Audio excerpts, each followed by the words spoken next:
Bolsonaro pode ser preso agora e já pegar uma pena de até 23 anos de cadeia. É isso mesmo, tá todo mundo circulando essa informação na internet. Calma, que eu vou te explicar o que está acontecendo e, de fato, o que pode vir a acontecer nos próximos passos a partir de agora que a Polícia Federal acaba de indiciar o ex-presidente Jair Bolsonaro. Eu sou Ilmar Muniz, sou advogado, professor de Direito e estou sempre aqui nas redes sociais esclarecendo dúvidas jurídicas de forma descomplicada. Então me segue para mais dicas e esclarecimentos como esse. O ex-presidente Jair Bolsonaro acaba de ser indiciado pela Polícia Federal pelos crimes de tentativa de golpe de Estado, que podem, somando as penas dos crimes que foi do indiciamento, chegar até 23 anos de cadeia para o ex-presidente. Mas olha, vamos entender melhor como é que funciona isso e, de fato, ele pode já ser preso agora, como é que vai acontecer esse passo a passo. Eu vou explicar para você de forma bem simples e sem juridiquês, para começar a entender o que é, de fato, um indiciamento da Polícia Federal. Significa assim, para que você possa entender. A Polícia Federal ou a Polícia Civil começa a investigar uma pessoa.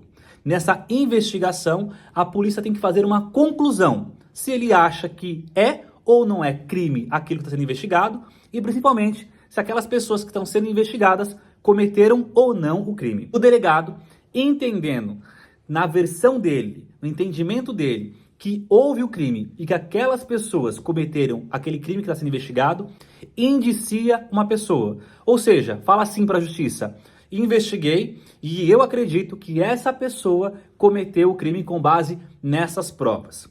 Essa situação, no caso do ex-presidente Jair Bolsonaro e todos os outros investigados, que agora são chamados de indiciados, vai para o STF. O Supremo Tribunal Federal recebe esse indiciamento e manda para a Procuradoria-Geral da República. Ou seja, é o Ministério Público Federal, representado nesse caso pela PGR. A PGR vai receber essa informação e falar: olha, eu tenho 3 alternativas. A primeira alternativa: pedir mais investigações, ou seja, chamamos de diligências. Falar para o delegado: eu ainda preciso que você faça mais coisas aqui para que a gente possa entender se o crime aconteceu ou não. Ou ele pode ter uma segunda alternativa, de olhar e falar: não vejo o crime, ou as pessoas que estão sendo aqui investigadas não acham que elas cometeram esse crime, e pedir o arquivamento dessa investigação. Mas também pode a Procuradoria da República falar: realmente, eu vi que tem crime, eu vi que essas pessoas estão envolvidas e possivelmente são elas que cometeram esse crime, e fazer a denúncia, que é um ato para que comece de fato o processo contra aquelas pessoas.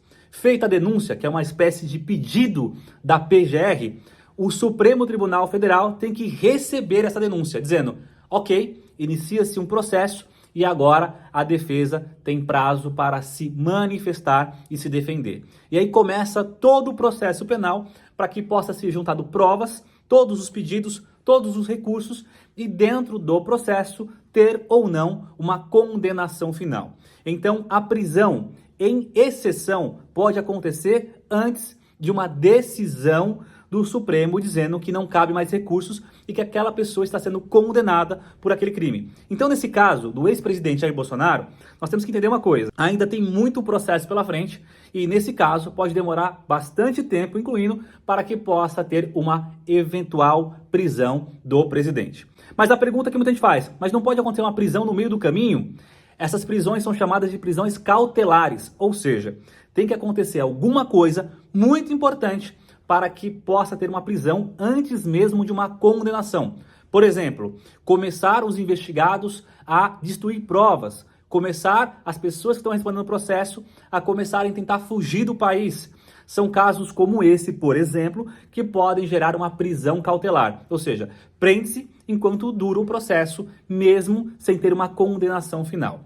Agora, nesse caso, nós vamos ter que esperar os próximos passos para ver se de fato isso vai virar um processo contra o ex-presidente e os outros investigados, ou não, se isso vai ser arquivado e que pé que vai tomar isso. Agora, diz aí, qual que é a sua opinião de tudo isso? Você acha que realmente deve, não deve continuar esse processo? Qual que é o seu pensamento? Galera, muito obrigado e até a próxima.